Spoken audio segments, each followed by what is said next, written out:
Media વાળા અત્યારે બધા વરસાદ ચાલુ થયો એટલે મીડિયા વાળા નીકળી ગયા. જે પબ્લિકનું સાચું છે, પબ્લિકનું કોઈ સાચું બતાવી નથી રહ્યા. एनआईए सबसे पहले तो उन 5-6 लड़कों का नाम जाहिर हो, उनकी फोटो जाहिर हो. એમાં એવું નથી કે કોઈ સાંભળો હું માસ કોમ્યુનિકેશન પત્રકારનું હું ભણ્યો છું, ભલે રેડિયોમાં છું.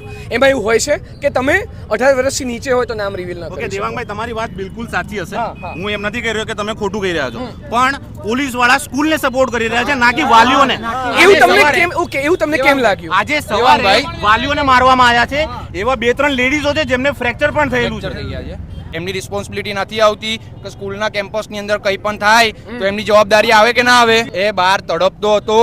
ના સ્કૂલના કોઈ પ્રિન્સિપાલ, ના સ્કૂલના કોઈ ટીચર કે ના સ્કૂલનો કોઈ ગાર્ડ કોઈ પણ મદદ કરવા માટે આવ્યું નથી. તો અમારે સ્કૂલની એટલી જ માંગ છે કે સ્કૂલ બંધ કરો, બુલડોઝર ચલાવો. અને બીજી વસ્તુ, સ્કૂલનું લાયસન્સ કેન્સલ થવું જોઈએ. બીજી વસ્તુ, સ્કૂલ લઈને બેઠા છે, એમની રિસ્પોન્સિબિલિટી આવે છે, બરાબર છે, અને એમના જ સ્કૂલનો વિદ્યાર્થી છે, બરાબર છે, તો એમની જિમ્મેદારી નથી આવતી કે છોકરાની કાળજી રાખે, જાળવે.